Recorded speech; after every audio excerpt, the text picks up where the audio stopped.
Welcome to Retirement, the Great Escape Plan.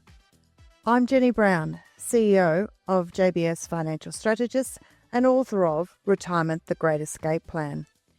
This podcast is about rethinking retirement, not just the numbers, but the life you're planning for. In each episode, the JBS team, along with special guests, will explore real conversations, real experiences, and the decisions that help people approach retirement with clarity and confidence. Because thriving should be fun and naps should be epic. Let's get started. Hello and welcome back to Retirement, the Great Escape Plan, the podcast that helps you plan wisely and live fully. Because thriving should be fun and naps should be epic. I'm Jenny Brown, and today I'm pleased to be joined by my business partners, Hanna and Peter Folk. Hey, Jen. Thanks for having us. Hey, Jen. Thanks for having me back. Glad to be here. Thanks, guys. So today's episode is one of my favorites because we're talking about the myths that people keep getting stuck about when it comes to retirement. These are the stories that people tell themselves over again and often without really realizing that quietly stop them from moving forward. Our aim today is simple: to help you move from "I'll do it one day" to "I'm building my escape plan now." So let's set the scenes. One of the things that I talk a lot about in the book, and we talk with our clients, is that retirement isn't just a financial transition, it's an emotional one too. So before we dive into the myths, I'd love to chat more about one of our clients' real story. Warren, I'm thinking of that moment in our boardroom some time back when a client looked at you and said, "This is all the money I'll ever had."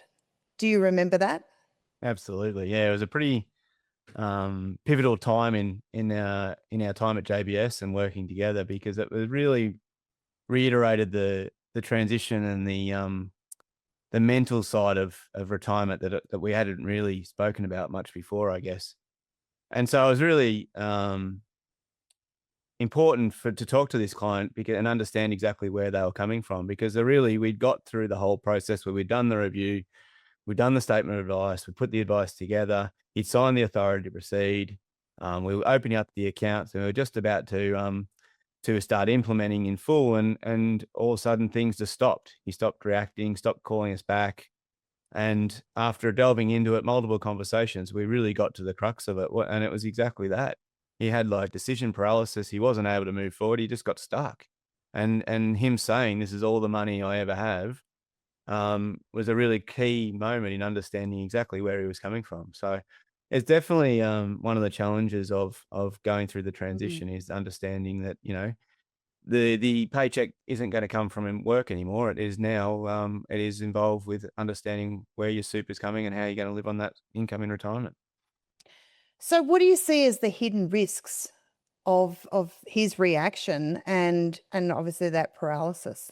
Yeah, well, obviously sitting in cash, tax, inflation, interest rates, all those sort of things are working against him. So being able to leave the money where it is, that decision in itself of not making a decision really hurt his ability to earn and achieve. And while he did come back a period of time later, he was nowhere near in the financial position he was, because he'd been eating into his wealth without actually having it work for him in the background. So not making a decision was a detrimental decision for him, unfortunately.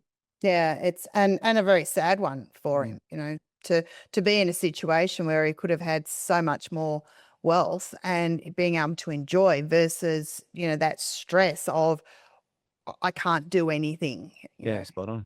Yeah. So Peter, when someone's in that, kind of state of fear, they're frozen, they're anxious, they're overwhelmed, what's the first reassurance move that you make? Yeah, very good question. I guess the first thing I do is I validate those feelings. Like, they are human and they are not the only ones that feel that way. We deal with so many clients, and it is a very common trait that everyone gets stuck in that phase, because it is a big transition from, as Warren spoke about, you go from getting a paycheck on a regular basis to suddenly trying to understand, well, if I stop working, how am I going to fund myself? How am I going to fund my retirement? What is it going to look like for me? And they're the reassurances that we help build with the clients. It's making them understand that what they're feeling is normal, human, but then guiding them through how we're going to fund that retirement that they want, because that's the ultimate, turning point for once they realize that their retirement is going to be funded, how it's going to work. The next piece of the puzzle then becomes, well, what are they going to do with that retirement? Yeah. Do you find it hard to help them focus on that and stop reacting and start planning? Yeah, it is a very hard transition, and that's probably the part where I find the most hand holding happens with clients.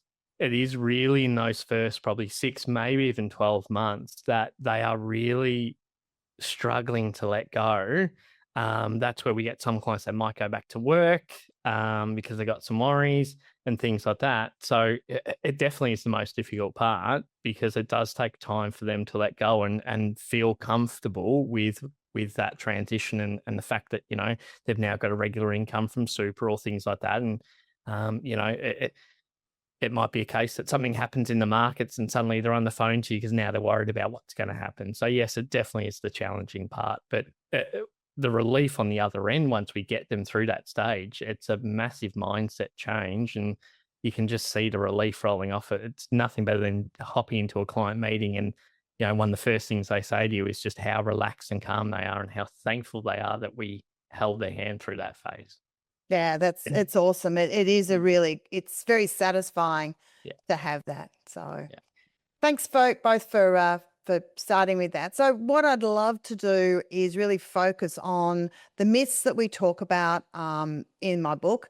And let's start at number 1. So the first myth is very much retirement's the end and I'll lose my purpose of my identity.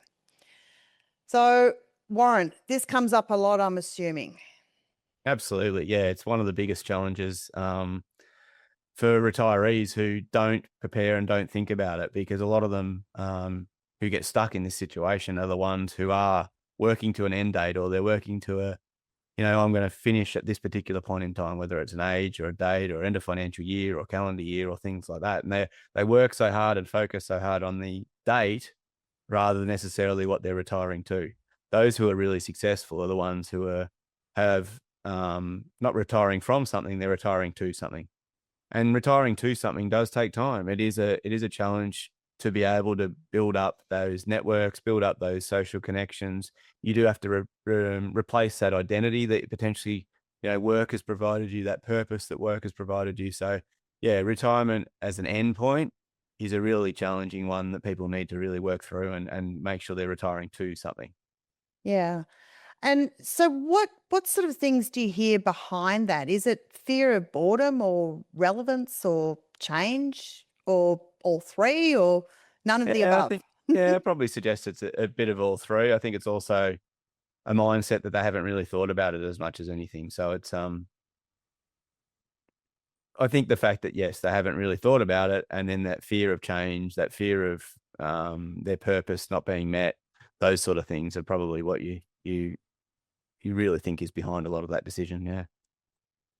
So help me out here. What's one example of someone who surprised themselves, who found a purpose in a way that they really didn't expect when they first retired? Oh, for mine, one of the interesting ones really was probably my dad when he retired from a university lecturer. He had a couple of false starts. He tried primary school teaching, where he did the education to be a primary school teacher, and then realised he didn't like the children and dealing with discipline and all that sort of stuff. But then he ended up driving the local library bus, and that became who he was and who he was known for, driving around in the country Victoria, driving the library bus, looking at catching up with different people around the country, and that was his purpose and that was his identity. He became that library guy, the guy that was always out on the road, always speaking to people. He'd come home with vegetables and fruit and things from the locals and all that sort of stuff, and that became his relevance. That became his, you know, understanding and identity, I guess, without him even realizing it was going to happen. Something he wasn't previously interested in. Yeah, that is so cool. So, I can imagine, going, no, I don't really like the kids and I don't like teaching, to absolutely loving driving them around and well, visiting them through the library bus. So that's cool. So Peter, Warren's described the emotional side of this, and given us the story of his dad. It brings us to the practical, and he's touched a bit on that. How do you help someone design their next chapter, so that retirement actually feels like it's a beginning and not an end? Yeah, as Warren said, it's helping clients and coaching to the point where they need to ensure that they're retiring to something. So that's a big thing that we focus on with the clients, and that's where you reference in the book a postcard. Or as other clients I've spoken to, see there's a vision board. So it's looking at, if you're sitting here in 5-10 years time and you're seeing yourself a postcard, what's on that postcard? What photos have you taken? What does that ideal retirement look like for you? And that's the main question we ask a lot of clients in meetings is, well, what does retirement look like for you? And it's helping them map out that, as Warren said, you need to find your identity, you need to find a network, and you need to have a purpose that you're retiring to. So it's helping them realize those questions. And, that's a conversation I had with a client not too long ago where, we're able to give them the confidence that they've got the financial reason, or ability to retire, but they hadn't yet thought about, well, what am I actually retiring to? And that became the next step for them to realize, well, I'm not actually ready to retire because I don't know what I'm going to do with my retirement. And now that, I've set them off with a bit of homework around the postcard or vision board, as they put it, to start thinking about what that looks like for them. That's really cool. It's really making sure you've got that purpose test and that they have Correct. something physical to do, or some tools to actually think that through. Yeah. Yeah, no, that's really good. Okay, so myth number 2 that comes up a lot is I'll have endless time. It will just all fall into place. I don't need to plan anything. It'll just happen. Peter, throwback to you. There's a line in the book that really resonates, with a lot of people, that time can be a double-edged sword. How do you talk to clients about that? When that holiday feeling wears off, what tends to happen at that point in time? Yeah, it's a great line because what people don't realize is when you get to retirement, your work stops, and people just don't realize how much time work takes up of their week. If they really sit down and think about, well, how much time do you spend, whether it's commuting to and from work, if that's what you do, how much time you spend at work yourself, and even after work, we're all guilty of jumping on our emails or doing the little things after hours once the kids are in bed, or you've had dinner with the wife or whatever it might be. People just don't realize that when you retire and stop work, you've now got all this time to yourself. And that's where we go back to what we referenced before. It's helping them realize, well, what are we retiring to? Because now you've got to fill that time that you don't have now. And it's really great when we work through that with clients and then you catch up with them after they've retired. And my dad says it all the time, I'm busier than I ever was. I don't know how I had time to do anything when I was working. And that's sort of, I guess, where we lean towards with clients. It's making them realize how much time they're spending now with work and helping coach them towards, well, what are we doing to fill that time? Yeah, it's so important. That's great. So what about you, Warren? From your conversations, what actually works as a structured anchor with clients? Is it volunteering or some part-time work, hobbies, community? Obviously some things stick with some clients and not with others. Any stories there? Look, I think from my point of view, having a structure is really important. And it does take time to get into the rhythm of what you're wanting to do in retirement. You've got to try different things, but you've got to be consistent. Like, there's some sort of studies talking about that you have to do something for 6 or 7 weeks before it actually becomes a true habit or a true consistency. So I think making sure that you do have that regular catch up, that regular interaction. I mean, Tuesday might be volunteer day, Wednesday's golf, Thursday's, gym, all those different things. You need to have some purpose that when you get up in the morning, you know what's on for the day. You don't have to think about it, or what am I going to do today? And that's the challenge probably a lot of people have, is that you do have a lot of time to think in retirement. And when you have time to think, that can be a positive outcome and a negative outcome. Early on, and particularly in males, we find that there's a lot of um, boredom and pressure and stress that, can creep in if you're not doing things. I guess another thing to think about too with having too much time, a lot of your time at the moment, a lot of your interactions, a lot of your connections is people through work. That's a forced commitment, a forced interaction, a forced connection, chatting, talking. When that stops and potentially a lot of those people are still working, they don't think to call you or talk to you as much as what they did when you were working together. There's a lot of relationships that you have while you're working that aren't necessarily personal relationships, but yet you do get a sense of connection and commitment there. So from our point of view, I guess, or from my point of view, the conversation I'm trying to have with people is it takes time to build hobbies and understand what you're interested in. And you got to think about that well before you go down the path of actually pulling the pin, because if you've got um, endless time on your hands, that can be also dangerous as well as rewarding. Mm. So do you see that as a common mistake that a lot of retirees face is doing nothing? Or do you find that so many of them try and fill their week and do as much as they possibly can, and then they're exhausted and almost burn out? Do you see that those sort of extremes, or not Yeah. as much because you're coaching a lot more? Well, you hope you Um, get in their ear before it gets to that point of burnout and doing that more sort of stuff. But I think, yeah, it is a common mistake for people who are potentially have been retired and then they come to chat to us is the fact that, yes, they don't have that regular routine and they are not making the most of their time. mm, For sure. yeah. It brings me to myth number 3. We'll do everything together. We'll retire together and we'll do everything together and it'll all be bliss and everything like that. I remember, and I speak about it all the time, but I remember my mum when my dad retired, and mum turned around because he was obviously getting under her feet, and she said, "Honey, I married you for better or worse and not for lunch." In other words, get out and start doing some stuff and leave me alone. So, Warren, throwing to you, what do you think that line teaches couples about retirement expectations? And, when they don't talk about space and independence, how does it usually show up in their relationship and Yeah, things like that?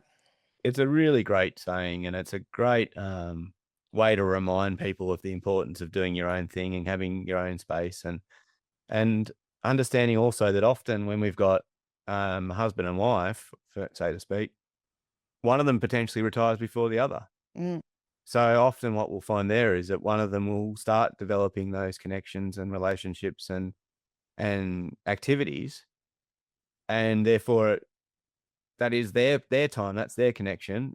And if the other partner then retires, well, then it's sort of crowding that space.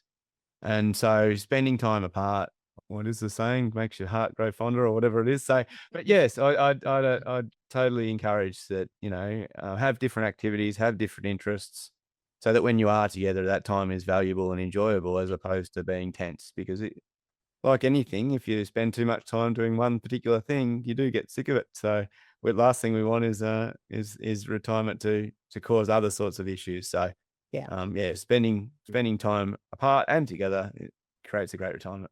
It's that inner happy balance that Mm. we strive for all our lives. It should be no different in retirement, should it? No, exactly. Yeah. So, Peter, if a couple's listening right now, what's the one conversation you'd encourage them to have this week?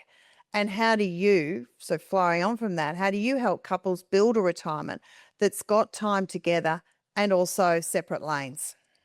Yeah, great question. The number one thing I would say the conversation you need to have with each other is what is your individual retirement plans? Because as Warren touched on, what one member of a couple views as their retirement may not be what the other one wants to do. So, and that's okay. And that's, you've got to have that conversation with each other around, well, what does your retirement look like to each other? Be open that it's okay if it's not the exact same thing. Because, yeah, as you said, you want to have, when you do have time together, you want it to be because, it's a special moment, or it's, it's not a forced interaction, if, for a better way, like a better way of putting it.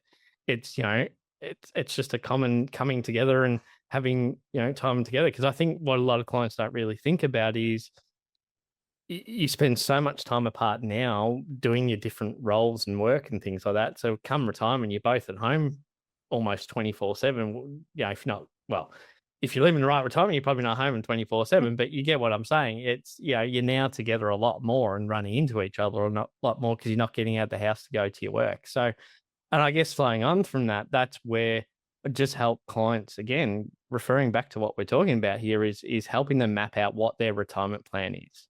Mm. And making sure, and sometimes I think we've touched on it previously, sometimes that's where we might become a bit of wedding counselors, and we're trying to have to, get the husband and wife to talk to it, talk to each other and facilitate that conversation with them.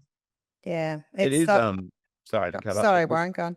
just leading on from that, it is quite common for partners to go on different travel. Mm. Like, one might be interested in camping, one might want to do Europe or overseas. Different styles of holidays, different styles of activities. Just because you're doing something different doesn't mean that it doesn't work if you can talk about it and understand each other. It's like anything in any relationship. If you're Mm. open and transparent, everyone's happy. It often is when things aren't said that causes tension and or if you're doing something under regret. If you're going on a holiday camping when you absolutely hate camping, well then, that's all that's going to do is cause arguments and neither of you are going to have a good time. So yeah, I can only encourage you to talk and be open and share, your goals and dreams, because that's what it's all about. It's so true. I know that if I was made to go to Bathurst or motor racing or something like that, it would just bore me stupid. But give me a garden and I'll get out and enjoy it all day long. It's one of those. It's horses for courses, isn't it? Yeah. So there's a myth, and Warren touched on the story of the client earlier in this podcast, Peter, that, when I retire, I must be ultra conservative, cash only. So why do you think that myth is so sticky? And when someone says safety, how do you address that without dismissing their fear? Yeah, as you said, it's very common because, and I think what the fear is and why people go that way, and we touched on it at the start, a lot of people realize, well, this is all the money I'll ever have. So the initial reaction is, I need to preserve that money. I need to protect it. I need to make sure it's there. And that's the underlying thing that we have. And again, it's one, coming back to what I said before, it's acknowledging them as a human and their feelings, and the fact that, that is a very common feeling for them to have. And I guess strategy that people go towards. But what we do try and make clients realize is, if you're, for argument's sake, retiring at age 60, there's a good chance that one or both members of couple, or even if you're a single person, that you're going to be here into your 80s and even 90s. So when we're looking at an investment time frame, we're really looking at a 20 to 30 year time frame, and it's making clients realize, well, we're not investing for next couple of years. It's not like you're going to retire and then drop off the perch in a couple of years' time. You're going to be here in 20 to 30 years' time and hopefully living an awesome retirement. So we need to make sure that that money is going to last you. And that's where you can't afford to go ultra conservative. Yeah, that's a really good point. So, Warren, if you bring this to life, when people go to cash only, what risks are they not saying? Well, it's the indexation of money over time, really. It's the risk of not achieving the goal return that you need to be able to achieve the income that you want for the rest of your life. There's so much studies and around interest rates, inflation, historical information you can look at. But if you just think about it logically, what was the cost of a loaf of bread, 10 years ago versus now? And if you're not out increasing your money by at a minimum that amount, well, then you're going backwards with the real value of your money. So I think it's just a really important conversation to have with clients, to say exactly what Peter said, is that we've got to go appropriate, but we're investing for the rest of your life. And investing for the rest of your life, with a couple, there's a huge chance that you're both going to be here in your 90s. So we need to invest for potentially another 30 years. Yeah. And that's a great time frame to be using for the purposes of investing, and understanding that, markets do go up and down. And I'm looking forward to the podcast we'll do in the future about volatility, and we can really delve into that. But you've got to be able to just have enough to ensure that you don't have to sell when you don't want to. So when I say that, you need to be able to hold on to assets that you potentially on paper may have lost in a correction, COVID, GFC, those sort of things. You just got to be able to have enough cash to be able to ride those periods out, because longer term, you need to stay the course. You need to have the growth. Otherwise, you're ultimately not only just standing still, you're going backwards. So I'm hearing that we need a very balanced approach, sleep at night money and grow over time money. So having those pots that really, help both sides of the equation. Correct. Yeah, cool. So another myth, less is more. So I'll be better off with less savings because the age pension will take care of me. Warren, I'll throw back to you again. What's the appeal of this story? And when people cling to it, and I've seen people do this, what behaviour do you think it creates? Yeah, the challenge is there's always clients who are spent their taxes over the years, paid their taxes, and got to the point where I got to get the age pension, I got to get my money back, and that sort of thing. And I guess there's plenty of strategies that you can do to get that dollar of age pension, which might help you get the healthcare card and all the benefits of that. But ultimately, once you become a part pensioner, if you spend $1 to get the age pension, you don't get that dollar back in age pension. So you're going backwards if you're not sensible about how you spend that money, or you're not understanding the consequences of that. Because ultimately, if you get to the point where you're living on the age pension, that's a pretty difficult and different retirement than what a lot of our clients are looking to try to achieve. And so I guess my challenge to anyone saying that they want to, get rid of some money to get the age pension, we really need to look at, well, okay, what's the effect of that on your actual retirement? And there's more to life than necessarily just saying that the government's paying you the age pension each fortnight or whatever it is. Yeah, absolutely. So, Peter, what's the reality that people don't factor in when they rely on this, that they're going to live off the age pension, they're not going to save that extra amount of money? And what's a gentle way to reframe that so people don't panic and do take action? Things like the ask for figures that come out and say that you need a comfortable retirement. Do you bring that sort of thing into the questioning or into the conversation with clients? Yeah, great question. And yes, the ultimate thing is, one thing that the age pension doesn't give you is flexibility. So, we hear it all the time, life happens. So there's always events throughout our clients' lives and in retirement where something out of the blue happens. One of them has a health event, maybe it's a family member that has a health event. And if you're just relying solely on the age pension, well, that's the only income and that's the only money that you've really got. You don't necessarily have other assets or other income coming in from other sources that could give you flexibility to help a family member out. It's also understanding that when you look at ASFA and what they say is a comfortable lifestyle, well, that comfortable lifestyle may not be what your comfortable lifestyle is. So I think the figures around, a member of a couple at somewhere between 70 and 80,000 isn't it? Is a comfortable lifestyle. And look, some clients that I work with, that is a comfortable for them. But a lot of other clients, that's, almost 3/4 of what they actually really want in retirement and what that gives. So it's helping clients again realize and take them back to what their retirement plan is. Well, what does retirement look like to you? What is comfortable for you? And for some clients that we're working through that stage, it's also maybe helping them realize, what we find a lot with clients is the amount of money that you're spending now is likely to be the same, if not a bit more in retirement, depending on what you do. So, for a lot of our clients, they may be spending 100 grand plus a year now. They're living the lifestyle that they want, and they keep saying, "Oh, I just want to have the same lifestyle that I've got now in retirement." It's making them realize, well, what ASFA or relying on the age pension won't give you that lifestyle. So we've got to start putting the plan in place to make sure you've got other assets. And as Warren said, just because you spend $1 doesn't mean you're going to get $1 back in the age pension.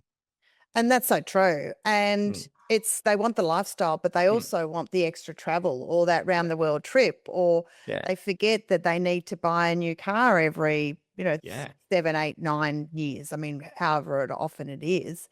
And of course, the age pension's sitting around, that 45 if you're a couple to $50,000 is combined, and that's including all the benefits. So, you start factoring that in and you go, oh, can you actually afford to retire on the age pension? Yeah, correct. And a big part of most clients' retirements as well is they want to help their adult kids, because a lot of clients are now wanting to leave living legacies rather than their kids just getting their money when they pass away. So they also, they want to help their kids out as much as possible. And again, that's what just belowing the age pension may not give you that opportunity to do so. Yeah, that's so true. We often forget about those legacies, for kids and Yeah. what's important to clients.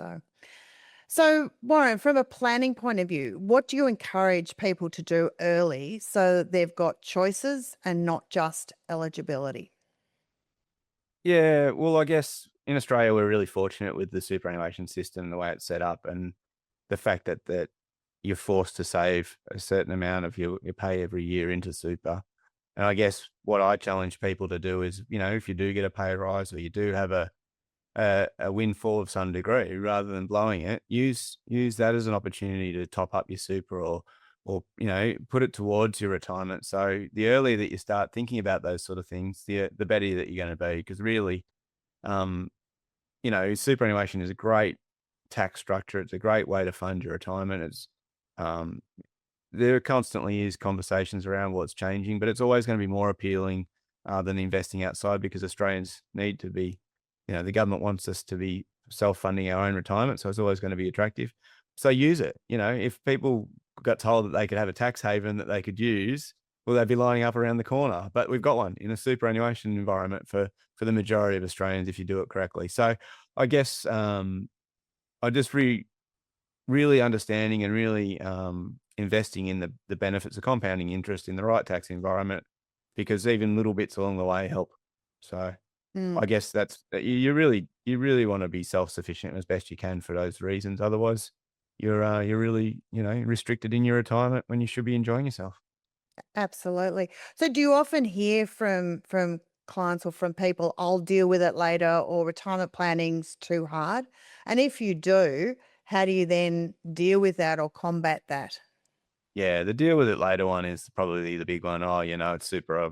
I'll deal with that later when I'm, at that point in time or whatever it is. But I guess it's just the understanding of putting it front of mind, showing real examples of returns and benefits, and tracking towards goals, ticking the boxes in our annual meetings around, well, okay, that is improvement. It is making a difference. And trying to sort of simplify the retirement planning process to try and make it not hard. And at least if someone's then engaged in what they're investing in and understands what they're investing in, they're more likely to really enjoy it and benefit and get involved.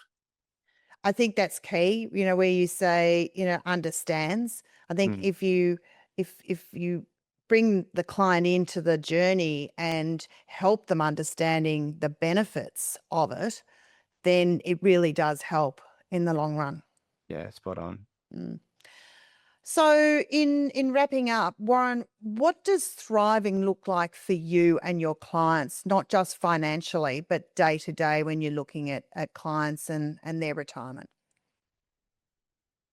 Thriving is the fact that they have spent the time, they've enjoyed the process, they've got themselves in a situation where they understand their identity, they understand what retirement looks like, they understand their purpose, and they enjoy it. I mean, we were fortunate a little while ago to have your book launch and had a lot of clients there, a lot of people, a lot of prospects as well, and able to chat amongst the clients who were there who are having a great retirement, and the enjoyment on their face of telling not only the crowd, for those who were able to get the microphone out of Mike's hands, but that they had a real passion about what they'd done in their retirement, how they'd set themselves up, how they'd been able to enjoy it, and they were really proud of that. And I guess that's really cool to be able to see and be a little bit of involvement in that around coaching them to set themselves up so that they have a thriving environment and thriving retirement. So yeah, I guess that's what I see. It's the real pleasure in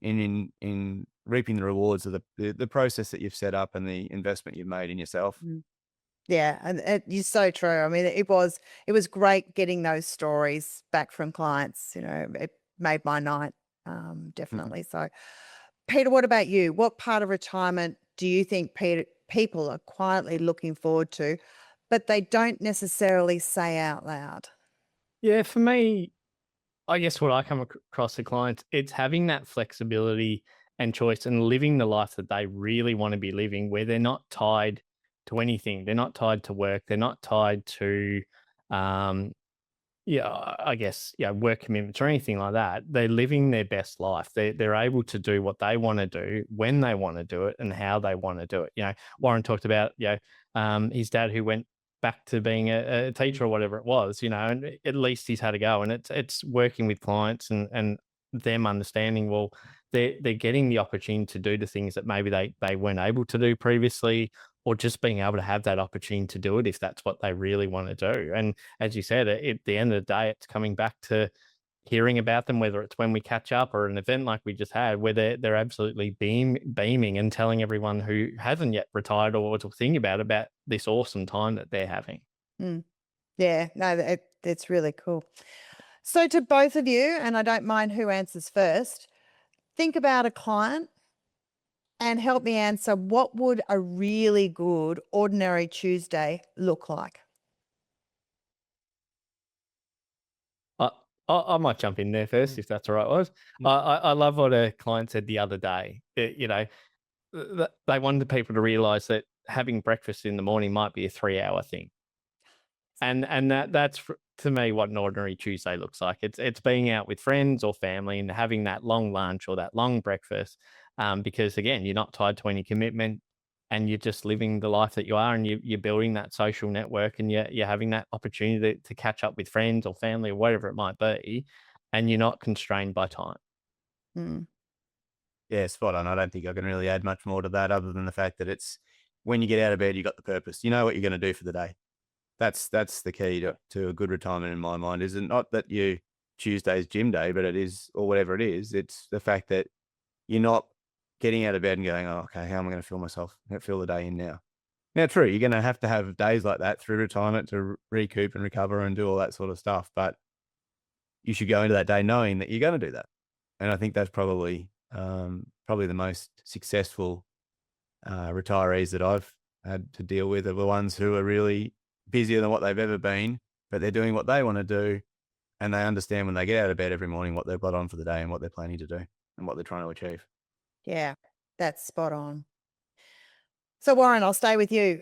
If you could go back and tell someone 10 to 15 years out from retirement, the one thing that would reduce their stress later in life as they go into retirement, what would it be? Okay, so there's probably two parts to that. From a financial point of view, it's you can't start early enough. Yeah. Save early, let it compound, take advantage of that over time. From a personal point of view, it's you got to start investing in yourself at that point in time. You can never start too early. It's getting your work-life balance leading into retirement so that you've got those connections and those aspects already put in place and well embedded. Because it does take time. Like, even if you're joining a new golf club, it takes time to find your group of people and who they are and what they are and that sort of thing. Or if it's volunteer working, it's getting into the role that you think is appropriate to whatever your identity or mindset needs to be. And that it takes time. You need to invest in it, because it's hard to set it up down the track if you haven't invested the time at the start. So I don't worry about it now. Like, get into it right now. Start, get in, have a look. What do you want to get out of your life and start enjoying it? Get the work-life balance right now, even if you aren't retired or a long way from it. Yeah, great answer. Peter, same question, with a twist, sort of, is there anything you'd add to that would have saved the most anxiety from people if they'd done it earlier? To be honest, I think Warren hit the nail on the head. It's understanding that it's never too early to start. And the best time, I think you're probably going to correct me on this saying, they always say best time to plant a tree was 100 years ago. The next best time is today. So that's all I can put out to people there is, even if you think it is a common thing to, when someone's 10, 15 years out from time, they're thinking, I don't want to think about that. I'll worry about that when I'm a couple of years away from it. But you've got to understand that putting in place a plan And getting yourself to the point where you can financially afford to retire takes time. And as Warren alluded to before, compound interest is your best friend. And I think they say it's the eighth wonder of the world. The quicker you put plans in place, the quicker you start doing it, even just little things of, taking more note of your super and where it is, or doing little strategy things, that makes a big difference in the end. And at least if you get the financial side of things sorted, that relieves the stress and anxiety around, can I retire and how much do I need to retire and do I have enough? And then, yes, it's also then working through with them to start thinking about, well, what are they retiring to? And that's something that, being someone that's maybe a little bit further than 10, 15 years from retirement, it is something that I do think about. And maybe it's because I'm lucky enough to be working in the industry to know that that's what I've got to think about. But whilst I don't necessarily have a clear picture of what that might look like, at least it's the thought process in my head to try and work and piece that through. That's helping me, I guess, realize for when I get to that, because it's going to come quick. Before we know it, it's at least, getting into that mindset of, well, what am I retiring to? That's really awesome. So the message there, it's never too early to start planning for retirement. You can do it from your 30s and after that. So that's great. Thank you for that. Warren, let's finish with some practical, something practical. What's the one small thing that someone could do this week that helps them break the stuck feeling, if that's how they're feeling? I reckon it would be take some time in the diary just for you. So go and grab a coffee and sit down and try and really understand why you think you're stuck. I'm all about a list to do. Is it goals? Is it write it out exactly why you feel the way you feel? And once you've got clarity often in your own mind about what the issue is that's keeping you stuck, then the best thing from there is to go and speak to someone. Get some advice, whether it's family, whether it's friends, whether it's someone you know who has retired, or if it's a professional advice in relation to an actual advisor from the point of view of wanting to know if you've got enough and whether you are on the right track. But first and foremost, you need to understand yourself, I feel. It's about sitting down with a pad and paper and just understanding why you feel the way that you feel. Invest some time in yourself. We all consider ourselves, we got busy, we can't afford to it. And often these are the small things that get left to last, is looking after ourselves. But take the time, give yourself that half an hour, and you'll be surprised how much of a difference it makes once you got clarity around the issues. Yeah, that's cool. Peter, what's one small action that you think can create some momentum? Yeah, I think everything that Warren said, definitely. I think extending on that, it's, if I'm sitting here with a client who's coming in off the street, let's say, it's just taking action now. It's there's so many clients, for argument's sake, that come in and they go, I have no idea where my super is. I don't know how much I've got. I don't know who it's invested with. So it's just taking those practical steps to get your financial house in order and understand, well, what actual do you have now? Simple little practical steps around getting a good overview of your superannuation, your other assets, even have a look at, everyone hates this word, but your budget. We call it a spending plan rather than a budget. And that's really just trying to understand the simple things of, well, what money have I got coming in? Where's the money going out? And that, that then starts shaping, well, how much do you need in retirement and things like that. So I think, extending on Warren's focusing on the emotional side, I think, from a practical side, it's taking those little steps to take a bit more of control of your own financial situation, understand what you've got. And then once you understand that, well, then I think it's a case of, you then need to maybe talk to someone about what else you could be doing that you're not right now. That's really cool. So thank you both for all of your fabulous insights and support and help. Really appreciated the chat. So in closing, if there's one thing that we hope that you take away from today, it's this. Retirement is more about being prepared. It's about enjoying the life you've worked really hard to build, because thriving should be fun, naps should be epic. And if today stirred up some questions, write them down and have that conversation. You don't need to do everything. You just need to know where to look when you're ready. Retirement's a transition. It's not a single moment, and it's okay to shape it as you go, as both Warren and Peter have said. So thanks, guys, for joining us. And thanks, everyone, for listening. Thanks for listening to Retirement, the Great Escape Plan. If today's conversation raised questions for you or simply gave you something to think about, that's a great place to be. Retirement isn't about having everything figured out at once. It's about starting the right conversations and taking thoughtful steps over time. You'll find helpful resources and references related to this episode in the show notes. For more tips and insights and practical guidance, we also invite you to visit the JBS Financial website, where you'll find a range of tools and resources to support you at every stage of retirement. You can also follow JBS Financial on Facebook, LinkedIn, Instagram, and YouTube for ongoing conversations, updates, and ideas to help you plan well and live fully. Join us next time as we continue exploring what really means to plan well, live fully, and enjoy retirement on your terms. Because thriving should be fun and naps should be epic.